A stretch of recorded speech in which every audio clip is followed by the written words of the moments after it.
El Colegio de Sinaloa presenta En Curso, una ventana a las actividades de El Colegio de Sinaloa. Trabajo, arte, ciencia, investigación, expresión. En Curso. Comenzamos.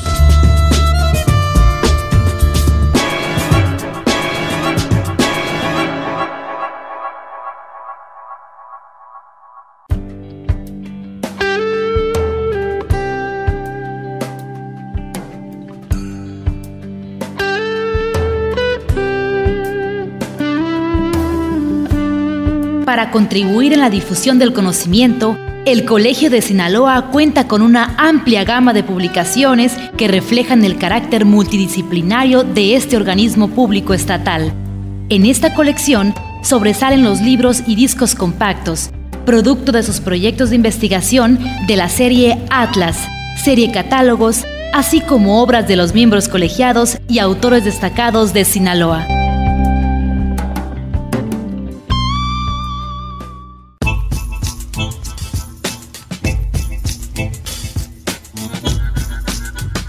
Bienvenidos una vez más, amigos radioescuchas, al programa En Curso, el programa de El Colegio de Sinaloa. Yo soy Gerardo Osornio y aquí le voy a presentar el día de hoy una entrevista con el maestro Felipe Garrido, quien recientemente estuvo en nuestra institución para dictar la cátedra magistral en literatura Inés Arredondo, que en esta ocasión llevó por título Una lectura comentada de Pedro Páramo de Juan Rulfo.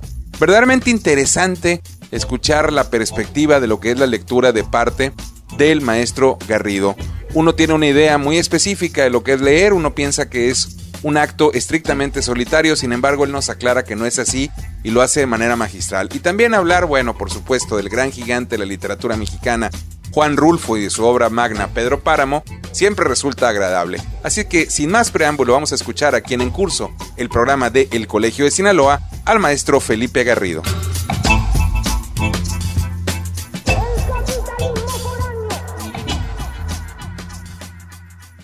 Le damos la más cordial bienvenida al programa En Curso, el programa de El Colegio de Sinaloa, al maestro Felipe Garrido, quien está presente en nuestra institución para dictar la cátedra magistral Inés Arredondo, que en esta ocasión lleva por tema Pedro Páramo, una lectura comentada. Por supuesto, vamos a hablar de Juan Rulfo y algunos otros temas más relativos al gran escritor mexicano. Maestro Garrido, un verdadero placer y un honor tenerlo con nosotros aquí. Don Gerardo, el honor es mío y me siento muy agradecido y muy contento de estar frente a todo el auditorio de estos programas de radio que se generan aquí en el Colegio de Sinaloa.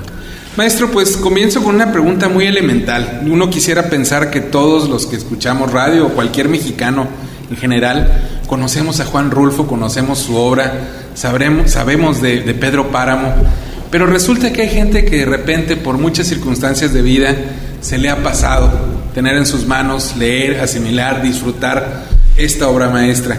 Yo quisiera que nos platicara un poquito en qué estriba la importancia del maestro Rulfo primero y por supuesto de Pedro Páramo, su obra magna, en la literatura mexicana. Sí, no es tan sorpresivo que mucha gente no haya leído a Rulfo.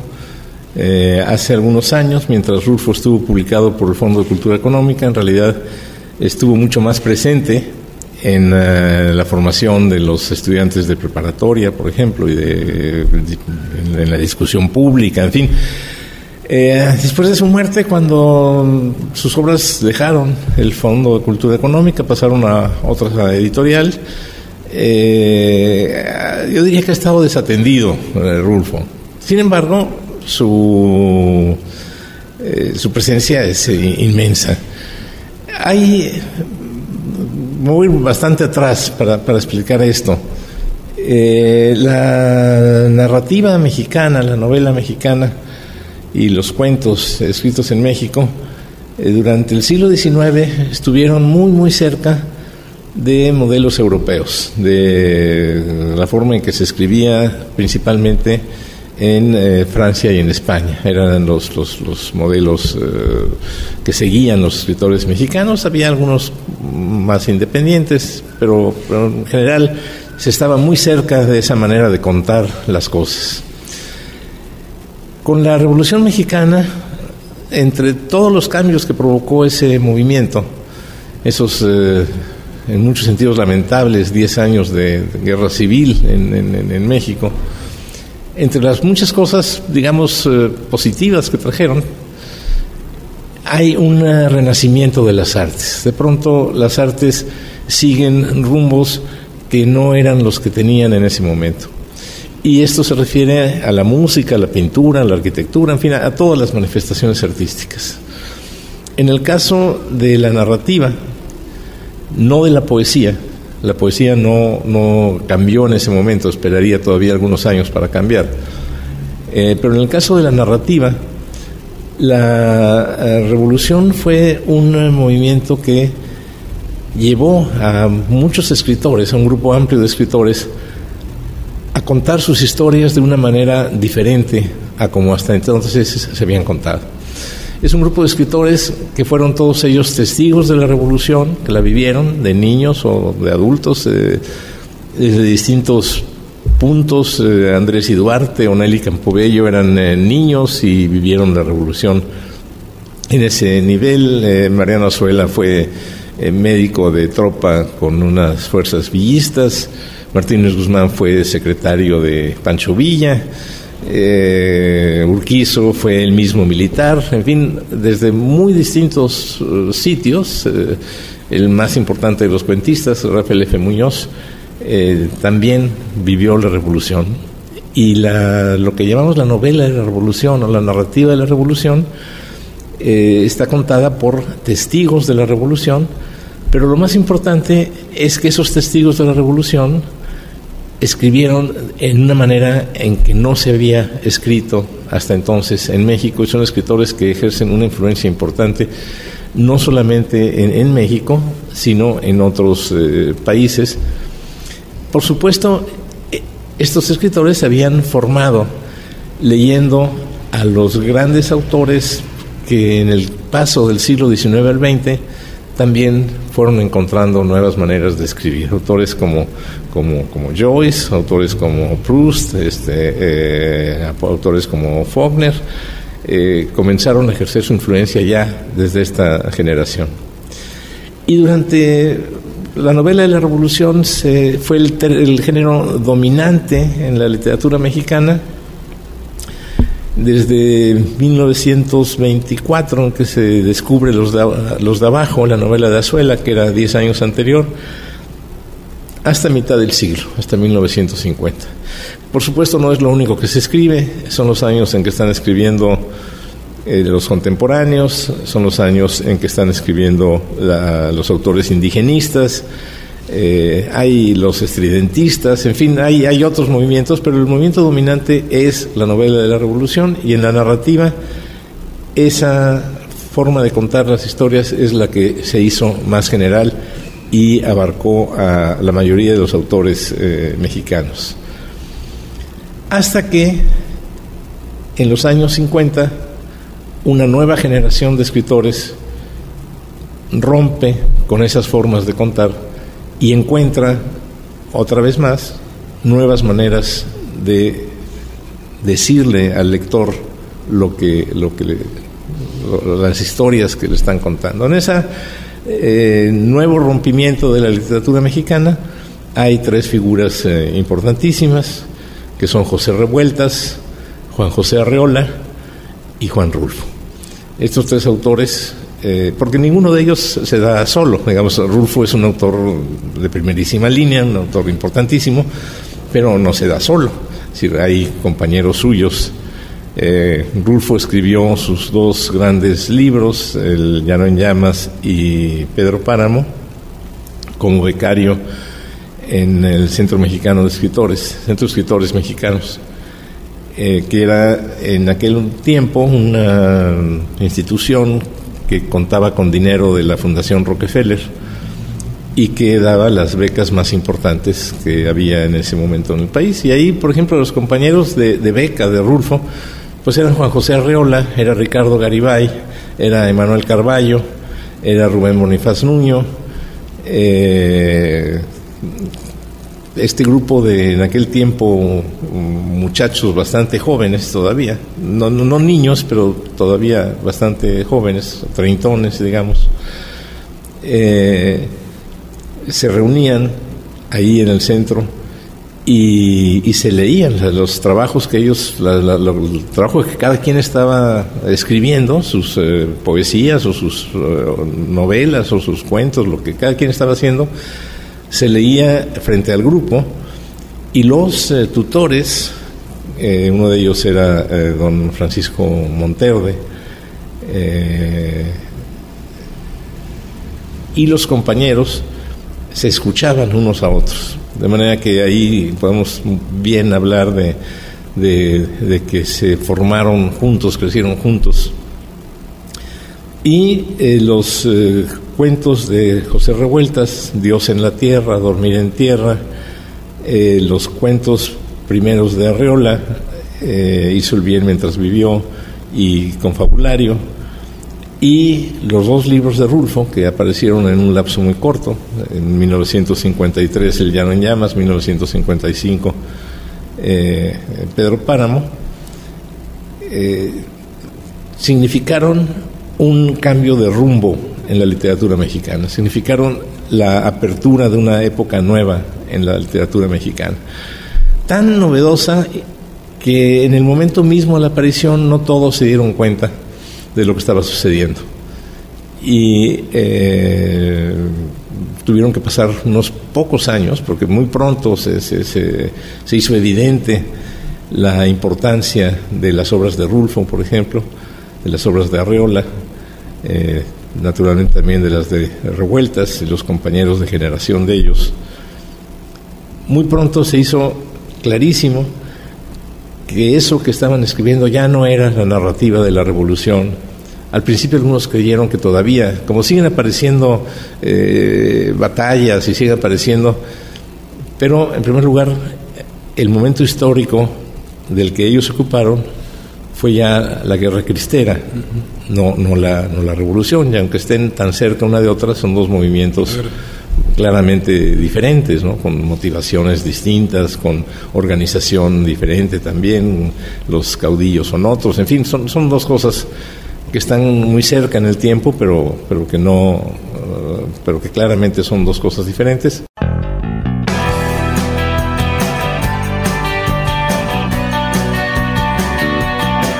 El Colegio de Sinaloa presenta el catálogo Realidades Reconstruidas, del pintor mazatleco Antonio López Sáenz, publicación que se realizó con motivo de la exposición del mismo nombre y que se inauguró en diciembre de 2011 como parte del reconocimiento que este organismo brindara a su compañero colegiado en el marco del 20º aniversario de su fundación. El catálogo Realidades Reconstruidas contó con el apoyo del Instituto Sinaloense de Cultura y el Museo de Arte de Sinaloa. Está disponible en Rosales 435 Poniente.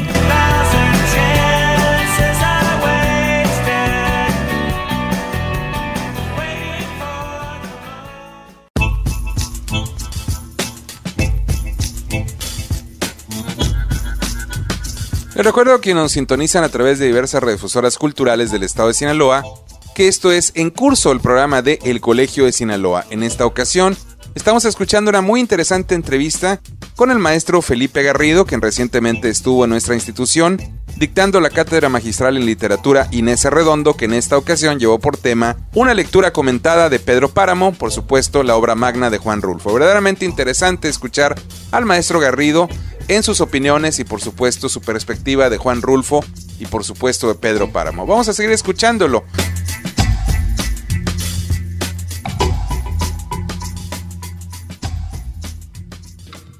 Y se puede decir que en la obra de Revueltas, de Arreola y de Rulfo se apoya en enorme medida las generaciones de escritores que siguen. Ahí nace lo que se llamó después la nueva novela, ahí nacen autores como Vicente Leñero, como Carlos Fuentes, como incluso autores que parecerían ya que comienzan a hacer otra cosa y que lo son, como Sergio Pitol. Naturalmente estos autores, como Pitol, como Fuentes, como ya no me acuerdo a quién mencioné junto con ellos, traen también muchas otras lecturas. Claro. Sí, los escritores aprenden a escribir leyendo. Dudable. Los escritores aprenden a escribir leyendo a quienes ya escribieron antes que ellos. Y Revueltas, Arreola, Rulfo, Fuentes, Pitol, Leñero, cualquier escritor que tomemos debe a sus lecturas su formación. Claro. Rulfo fue un avidísimo lector, sobre todo de novela. Leyó, leía todo el tiempo, leía, podía leer una novela en un día o en dos, y a veces más de una novela. Y claro que la forma de asimilar esas lecturas pues cambia en cada persona, de acuerdo con su experiencia de vida, con su formación, con lo que aprende al escribir. Y eso es lo que hace tan importantes a estos autores. Hay dos razones básicas. Una, de tipo histórico, que es, Rulfo es uno de esos autores que cambiaron el rumbo de la literatura mexicana.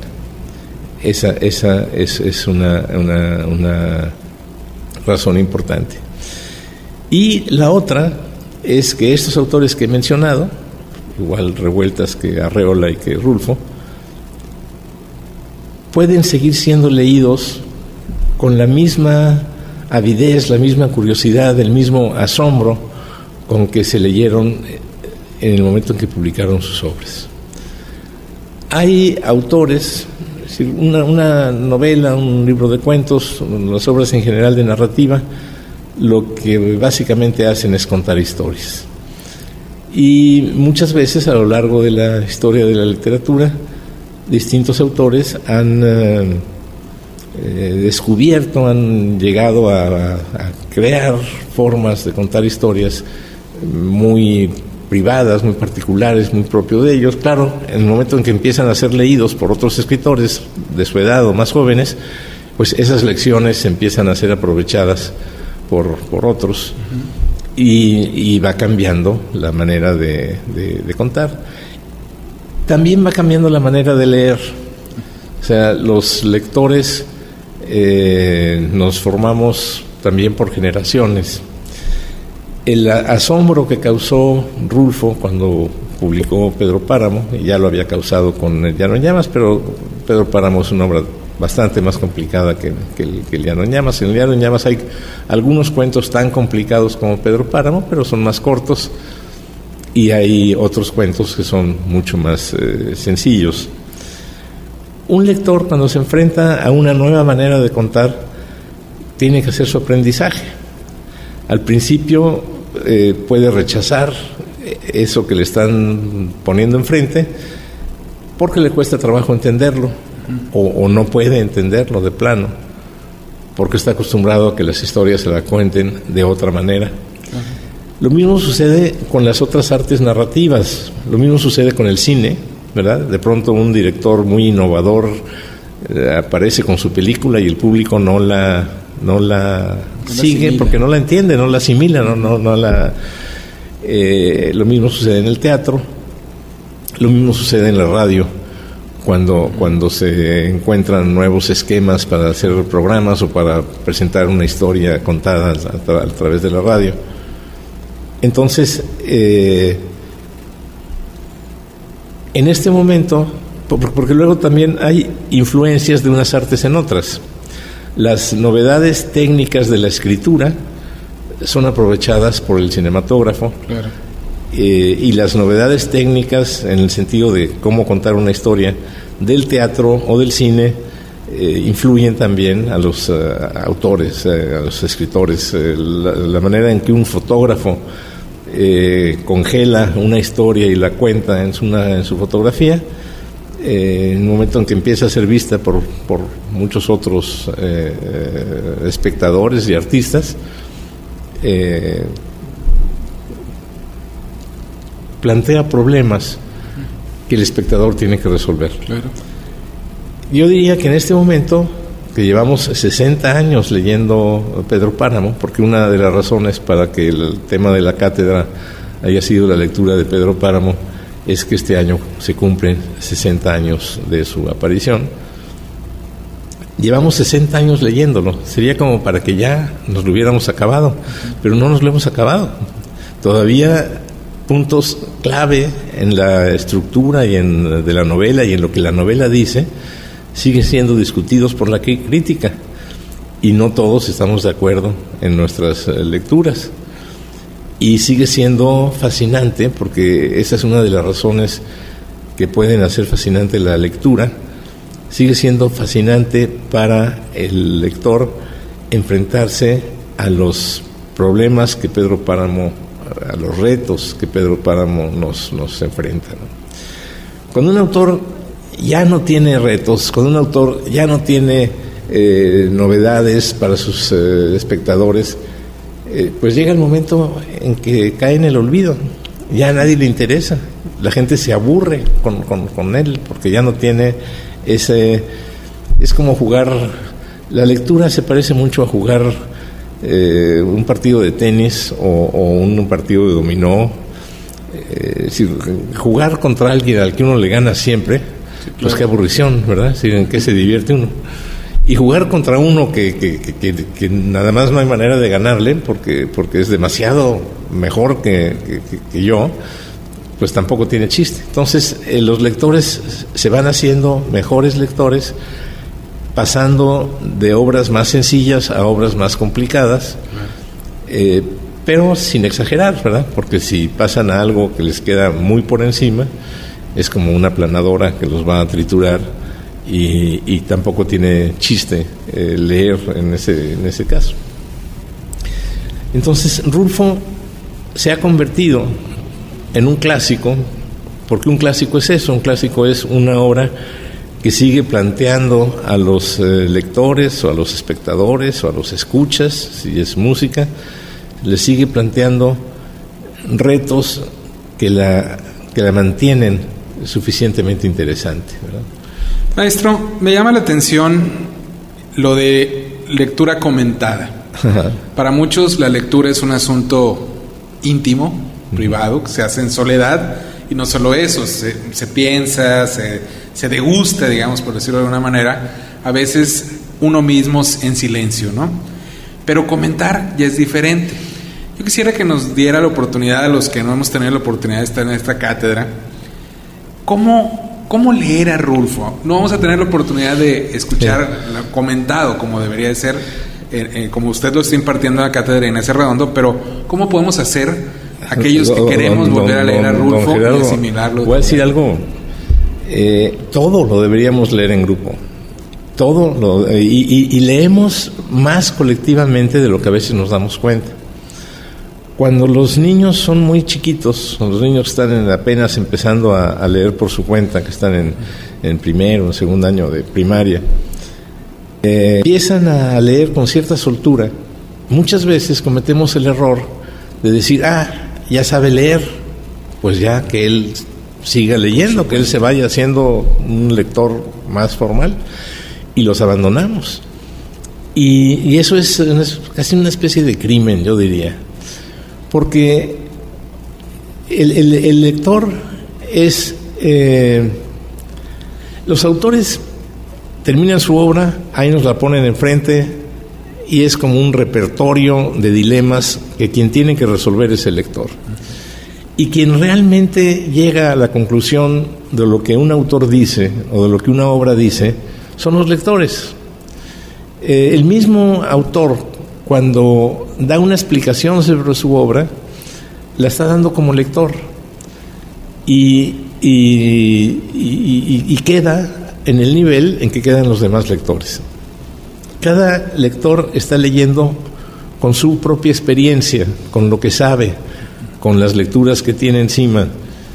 Esas son las armas, digamos, de que dispone para poder hacer la interpretación del texto que tiene enfrente. Pero si leemos juntos, si ahora nosotros tres que estamos aquí en esta cabina leyéramos Pedro Páramo o cualquier otra cosa y nos diéramos la oportunidad de ir a veces interrumpiendo un poco la lectura para preguntarnos lo que no entendemos o para adelantarnos en una explicación. Fíjense bien en esta frase, porque en la página que sigue va a venir quién sabe qué. Nuestra comprensión de la novela se vuelve muchísimo más rica. Por eso han proliferado tanto en México en los últimos 30 años las distintas formas de grupos de lectura que en todo el país existen, ¿no? Las salas de lectura del Conaculta, los círculos de lectura, los clubes de lectura, los grupos de amigos que se juntan, leen algo juntos, a veces ya lo leyeron en su casa, lo que se juntan es a discutirlo. Claro. Otras veces en el mismo momento en que lo van leyendo, ahí juntos se van interrumpiendo y van... Porque la lectura nunca es un acto solitario. Lo menos que hay en la lectura es dos personas. Alguien que escribió y alguien que está leyendo.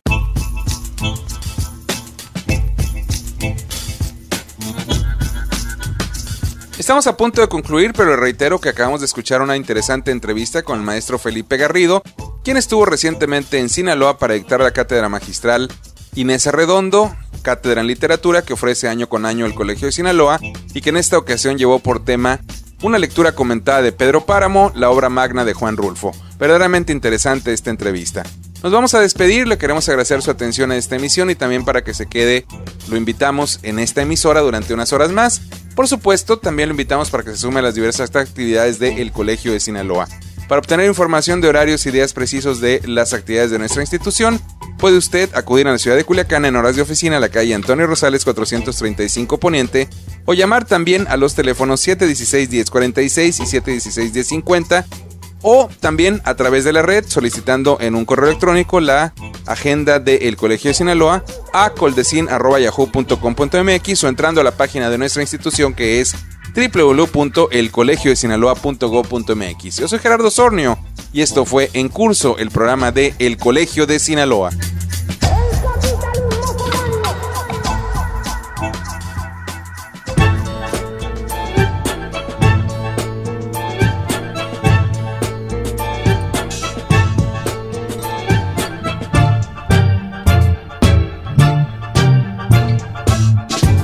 Este fue En Curso, una ventana a las actividades de El Colegio de Sinaloa.